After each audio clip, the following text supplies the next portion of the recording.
بسم اللہ الرحمن الرحیم۔ آج ہم بات کریں گے مسکولر ڈسٹروفی کے بارے میں۔ یہ مسکولر ڈسٹروفی جو ہے یہ ایک بیماری نہیں بلکہ اس کی بہت سی اقسام ہوتی ہیں، اور یہ اتنی کامن بھی نہیں لیکن اتنی ان کامن بھی نہیں، اور اس کے بارے میں 3-4 جو مین ایشوز ہیں جس حوالے سے میں خاص طور پہ بات کرنا چاہتا ہوں۔ زیادہ تر لوگوں کو اس کی تشخیص بہت دیر سے ہوتی ہے۔ نمبر 2، اس میں بہت سے پیرامیٹرز ایسے ہوتے ہیں کہ یہ کرنا چاہیے کہ نہیں کرنا چاہیے، اس کے بارے میں جاننا یا بات کرنا ضروری ہوتا ہے۔ تو اس لیے سب سے پہلے میں آپ کو یہ بتاتا ہوں کہ مسکولر ڈسٹروفی جو ہے یہ ایک جینیٹک بیماری ہے، اور جو سب سے کم عمر میں مسکولر ڈسٹروفی ہوتی ہے اس کو ہم کہتے ہیں ڈوشین مسکولر ڈسٹروفی یا DMD، ڈوشین مسکولر ڈسٹروفی۔ اب یہ ہمیشہ لڑکوں کو ہوتی ہے، میلز کو ہوتی ہے، کیونکہ اس کے اندر جو ماں ہوتی ہے یا عورت وہ اس کی کیریئر ہوتی ہے، اور بیماری جو ہے جب ظاہر ہوتی ہے تو یہ مردوں میں یا لڑکوں میں ظاہر ہوتی ہے، لڑکیوں میں یہ نہیں ہوتی، بہت ریئر ہے لیکن نہیں ہوتی ہے۔ اب اس کی نشانی کیا ہوتی ہے؟ بچہ پیدا ٹھیک ہوتا ہے، 5-6 سال کی عمر تک ٹھیک چلنا شروع کر، جیسے عام بچہ 1 سال میں چلتا ہے، 5-6 سال تک صحیح چل رہا ہوتا ہے۔ پھر ماں باپ نوٹ کرتے ہیں کہ یہ بچہ جو ہے یہ تھوڑا سا ایڑی اٹھا کے چلنا شروع ہو گیا ہے۔ پھر آگے چل کے وہ نوٹ کرتے ہیں کہ چلتے ہوئے چھاتی باہر نکال کے چلتا ہے۔ پھر وہ محسوس کرتے ہیں، اب تک بھی وہ اس کو سمجھ رہے ہوتے ہیں کہ بچے کی عادت ہی ایسی ہے، تو اس کو ڈانٹ ڈپٹ کریں گے کہ تم ایڑیاں لگایا کرو، تم سیدھے ہو کے چلا کرو، لیکن ظاہر ہے بچے کو تو تکلیف ہے، ابھی تک ڈائگنوز نہیں ہو رہا۔ پھر ماں باپ فیل کرتے ہیں کہ بچہ کبھی اگر پیراں پار یا اسکواٹ کرے، پیروں پہ بیٹھ ہی آئے، تو بیٹھ کے کھڑے ہوتے ہوئے اس کو پرابلم ہو رہی ہے، وہ اپنے گھٹنوں پہ ہاتھ رکھ کے کھڑا ہوتا ہے۔ یہ وہ جگہ ہے جہاں پہ بیماری پکڑی جاتی ہے، اس کو گاور سائن کہتے ہیں۔ جب گاور سائن پازیٹیو آ جائے تو اس کا مطلب ہے there something wrong with the muscles. یہ مسکولر ڈسٹروفی یا مایوپیتھی کی ایک بہت بڑی علامت ہوتی ہے۔ تو ڈوشین مسکولر ڈسٹروفی میں یہ تقریباً 7-8 سال کی عمر میں جا کے 7 سال کی عمر میں گاور سائن پازیٹیو ہو جاتا ہے۔ پھر جو پیشنٹ کو پرابلم ہوتی ہے، سیڑھیاں چڑھنا مشکل، بیٹھ کے کھڑے ہوتے ہوئے یا گھٹنوں پہ یا کسی چیز کو، پھر آہستہ آہستہ اس کے بازو جو ہیں، کندھے، یہ ویک ہو جاتے ہیں۔ وہ بچہ کنگھی نہیں کر سکتا، بڑی مشکل سے کرتا ہے، قمیض پہنتے ہوئے ہاتھ اوپر نہیں جاتا اس کا، ویسے کوئی چیز اٹھاتے ہوئے کندھوں سے اوپر ہاتھ نہیں جاتے اس کے، تو یہ کمزوری اس کی بڑھتی رہتی ہے۔ عام طور پہ الٹیمیٹلی بہت سے بچے ایسے ہوتے ہیں جن میں دل کے پٹھے بھی افیکٹ ہوتے ہیں۔ اگر دل کے پٹھے افیکٹ ہو جائیں تو کارڈیو مایوپیتھی بھی ساتھ ہو جاتی ہے، اور یہ ممکن ہے کہ پھر اس بچے کی زندگی کو خطرہ ہو۔ میں نے دیکھا یہ ہے کہ جو ڈوشین مسکولر ڈسٹروفی کے پیشنٹس ہوتے ہیں، نارملی یہ بچے 11-12 سال کی عمر تک چلتے رہتے ہیں، پھر الٹیمیٹلی یہ ویل چیئر پہ بیٹھ جاتے ہیں، اور جب ایک دفعہ ویل چیئر پہ بیٹھ گئے تو پھر ان کا اٹھنا بہت مشکل ہو جاتا ہے۔ اب یہاں پہ 2-4 چیزیں جو بڑی امپورٹنٹ ہیں۔ پہلی بات تو ان بچوں کو عام طور پہ ہم نے دیکھا یہ ہے کہ بیماری ایک دم تیزی سے بڑھ جائے گی اگر ان کو بخار ہو جائے، اور اگر ان کو بخار ہو تو اس بخار کے نتیجے میں ماں باپ بچے کو لٹائی رکھیں گے، ظاہر ہے کہ بخار ہے تو اس کو چلنا نہیں ہے، اس کو پھرنا نہیں ہے، تو اس کی مسل ویسٹنگ بڑی فاسٹ ہوتی ہے۔ تو اس لیے ایک تو میں اپنے پیشنٹس کو from rehab point of view یہ سمجھاتا ہوں کہ خدا نخواستہ اگر بچے کو بخار ہو، اس کو بھلے آپ پیراسیٹامول، اینٹی بایوٹکس جو دینی ہے وہ اپنی جگہ پہ دیتے رہیں، لیکن بچے کو لیٹنے نہ دیں، وہ لیٹے آرام کرے پر تھوڑا بہت چلتا پھرتا رہے۔ ایک دفعہ ویسٹنگ شروع ہو گئی then you can't stop it.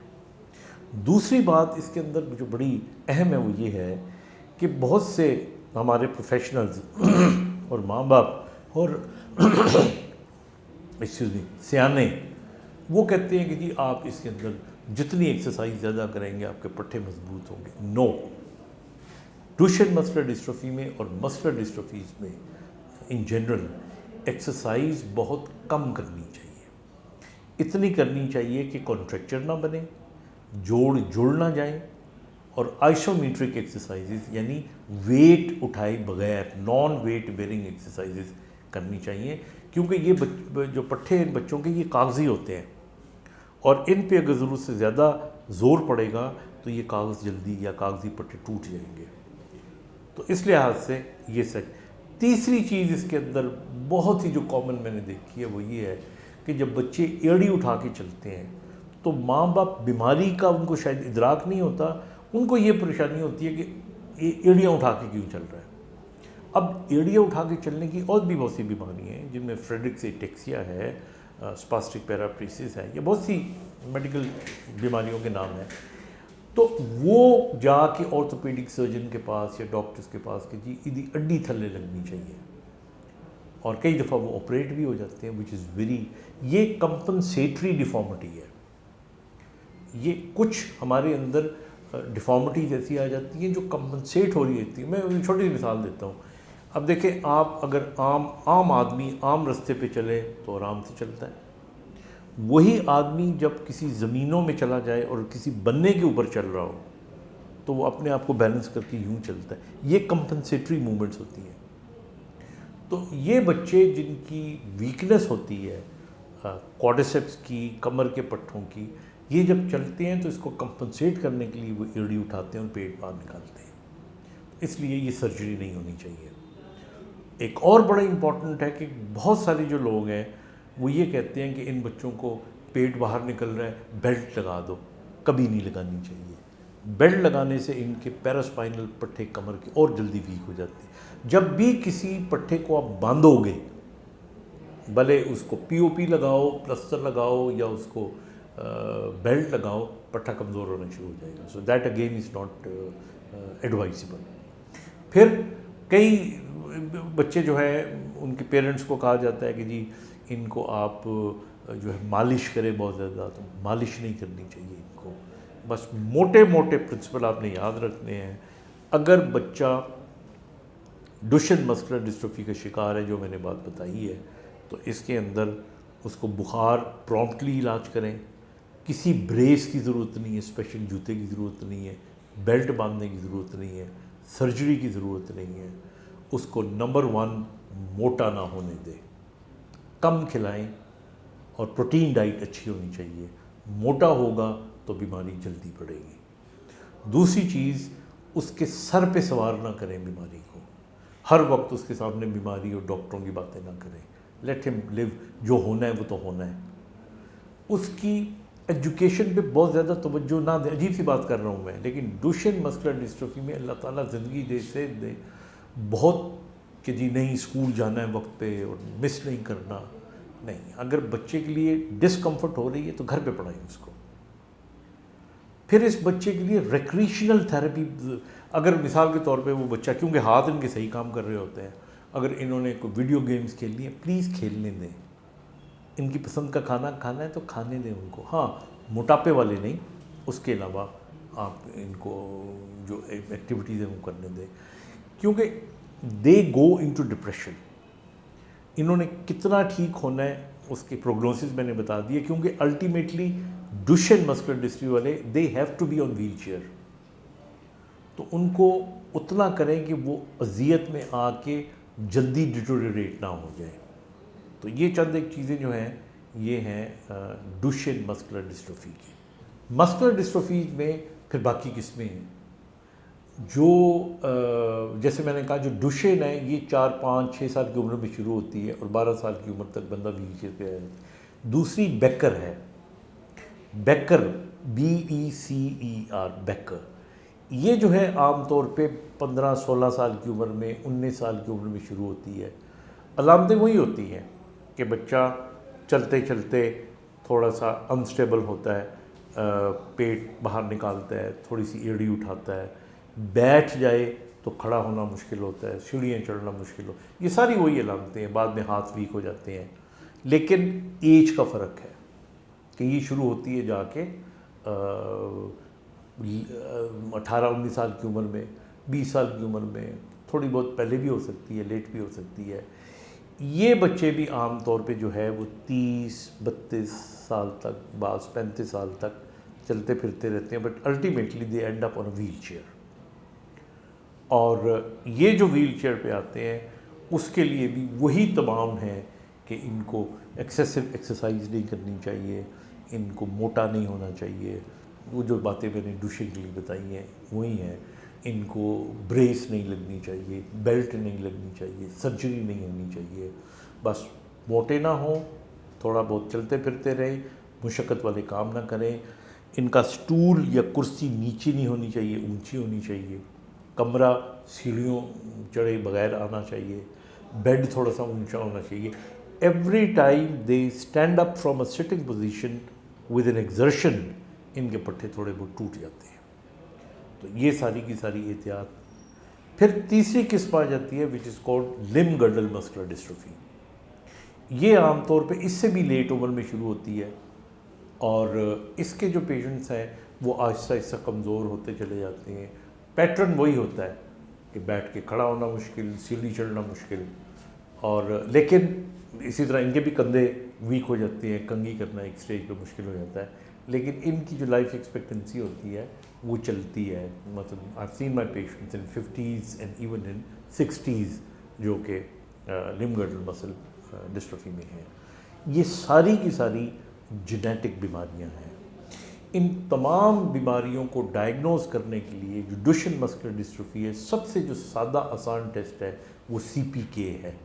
سی پی کے کوئی 5-10 گنا نہیں زیادہ ہوتا, 1000 میں آ جاتا ہے. 12,000 15 نارمل جو ہے وہ 150 کے رینج میں ہوتا ہے, جو 12-15 سال 25,000 ہوتا ہے. اس کے علاوہ اگر ٹیسٹ کرنا چاہیں تو ای ایم جی ہو سکتا ہے, مسل بائپسی ہو سکتی ہے, وغیرہ وغیرہ.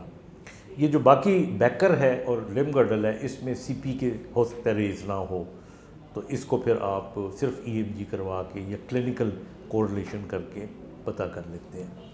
پھر اس کے بعد کچھ اور ریئر ڈیزیزز ہیں جو کہ پارٹ آف مسکولر ڈسٹروفی گروپ میں آ جاتے ہیں. مثلاً فیشیو اسکیپولو ہیومرل ڈسٹروفی, یعنی چہرہ کندھا یہ دونوں انوالو ہو جاتے ہیں.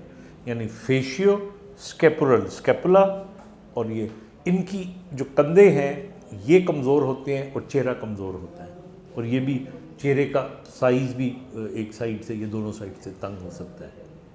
پھر اسی طرح صرف اسکیپولا جو ہوتی ہے ہماری, یعنی کندھے جو ہوتے ہیں, ہو سکتا ہے ٹانگیں بالکل ٹھیک ہوں لیکن کندھے افیکٹڈ ہوں, ڈسٹروفی ہو سکتی ہے. پھر ایک بڑی کامن ڈسٹروفی تو نہیں میں کہوں گا لیکن وہ نظر آتی ہے لیکن پہچانی نہیں آتی, دیٹ از کالڈ مایوٹونک ڈسٹروفی یا مایوٹونیا. Excuse me. مایوٹونیا بڑی ڈفرینٹ سی ڈیزیز ہے. اس کی ایک نشانی یہ ہے کہ جب مریض کا ہاتھ پکڑ کے دباتے ہو یا مریض آپ کا ہاتھ پکڑ کے دباتا ہے تو پھر اس کا ہاتھ ایک دم کھلتا نہیں ہے, اس کو ٹائم لگتا ہے کھلنے میں, اور یہ بچپن سے شروع ہوتی ہے. اس کے اندر بیٹھ کے کھڑا ہونا اسی طرح مشکل ہوتا ہے, لیکن اصل اس کے اندر جو پرابلم ہے وہ کوئی مسل جیم ہو جائے تو کھلتا نہیں ہے. بعض اوقات آنکھیں اس کی جو ہے وہ ایک دم تیزی سے آگے پیچھے کرنی پڑے تو نہیں ہو پاتی, کھانے میں مسئلہ آ جاتا ہے اس کو. پھر اسی طرح یہ جو پیشنٹس ہیں یہ بیماری چونکہ بچپن سے شروع ہوتی ہے, یہ بھی آہستہ آہستہ بڑھتی رہتی ہے. جب صبح سو کے اٹھتے ہیں ان کو وارم اپ ہونا پڑتا ہے چلنے کے لیے, جسم ان کا بہت اکڑا ہوا ہوتا ہے. So they need physiotherapy and medication. تو یہ آن دا ہول ایک گروپ آف بیماریاں ہیں جس کو ہم مسکولر ڈسٹروفیز کہتے ہیں. They can be clinically evaluated and you can diagnose them clinically. کچھ ٹیسٹ جو میں نے بتا دیے وہ کروانے ہوتے ہیں.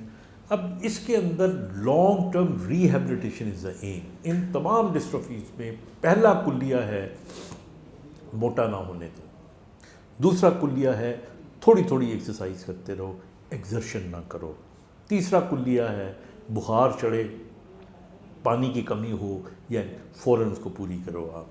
اینڈ سب سے بڑا اس کے اندر جو کلیہ ہے وہ یہ ہے کہ مینٹلی اسٹرانگ ہونا چاہیے بندے کو. If you will think all the time about your disease یہ آپ کو نقصان دے گی. جتنا آپ مینٹلی اسٹرانگ ہوگے لوگ آپ کو انکریج کریں گے, آپ کے گھر والے, آپ کے ڈاکٹرز, فزیوز, اتنا ہی آپ کے لیے اچھا ہے. تو then you can fight it out. پوری دنیا میں اب جو لیٹسٹ باتیں ہو رہی ہیں کہ stem cell therapy is a solution, یہ میں آپ کو آج کے پروگرام کے پوائنٹ آف ویو سے بتا دوں. اسٹیم سیل تھراپی ابھی تک اگر کوئی کہے کہ 100% کوئی سکسیزفل ہوئی ہے تو نہیں ہوئی. It will take time. لہٰذا جو لوگ زیادہ مطلب میرے تو خیال میں جو افورڈ کر بھی سکتے ہیں دے شوڈ ویٹ. ابھی انڈیا میں، چائنا میں، آسٹریلیا میں، کئی ملکوں میں ہو رہی ہے. پاکستان میں بھی کوشش کر رہے ہیں، لیکن ابھی تک I don't recommend my patient for stem cell therapy. I just plan کہ ان کا انوائرمنٹ فرینڈلی لائف سٹائل ہونا چاہیے، تاکہ ایک کوشچن آتا ہے کہ آیا ان کو شادی کرنی چاہیے کہ نہیں. بہت سارے جو میرے پیشنٹس ہیں ان میں سے شادی شدہ ہیں، ان کو اپنی فیملی میں شادی نہیں کرنی چاہیے. دیکھیں they are after all human beings, risk تو لینا پڑتا ہے، کیونکہ جب آپ شادی کریں گے تو پھر آپ کو بچے کی بھی خواہش ہوگی. تو اگر آپ ود ان دا فیملی کریں گے تو پھر ظاہر ہے کہ چانسز زیادہ ہوں گے. آؤٹ سائڈ دا فیملی اللہ تعالیٰ باقی مالک ہوتا ہے، یہ ایک چانس کی بات ہوتی ہے. سو میرے خیال میں دیکھیں ان کو. پھر اسی طرح ان کی ایجوکیشن، جو تو ڈوشن مسکولر ڈسٹرافی کے پیشنٹس ہیں ان کو تو ریکریشنل ایجوکیشن دینی چاہیے. جو بیکر مسکولر ڈسٹرافی کے پیشنٹس ہیں they could be little serious, اور جو لمب گرڈل کے ہیں انہوں نے زندگی پوری گزارنی ہوتی ہے، they must be given a proper education. پھر اسی طرح ان کے جو مثال کے طور پہ ٹرانسپورٹیشن ہے، میرے خیال میں یہ کوئی بہادری نہیں ہے کہ مجھ سے چلا نہیں جا رہا اور میں نے ویل چیئر نہیں لینی کیونکہ لوگ کیا کہیں گے. نو، اگر آپ کو مسکولر ڈسٹرافی ہے، تھوڑا بہت آپ چل لیتے ہو، اب چلو. جہاں آپ کو ایگزرشن شروع ہو جاتی ہے ٹیک اے ویل چیئر، کیونکہ ورنہ آپ کے پٹھے ٹوٹیں گے اور آپ جلدی ڈیٹوریٹ کر جاؤ گے. تو you should use a wheel chair. Hand driven cars استعمال کر سکتے ہو. نوکری کرو تو چوز کرو، ان کو بتاؤ سیڑھیوں والی جگہ پہ ہم نے نہیں جانا. یہ سارے ری ہیب کے اسٹیپس ہیں. بیڈ آپ کا اونچا ہونا چاہیے، کرسی آپ کی اونچی ہونی چاہیے، اور یہ تمام چیزوں کا آپ خیال رکھیں. اینڈ آئی ایم شیور جتنی یہ بری بیماری ہے، اگر آپ اس کو فائٹ آؤٹ کرنا چاہتے ہیں، اعصاب مضبوط ہوں گے تو ان شاء اللہ تعالیٰ you will be able to fight. Thank you.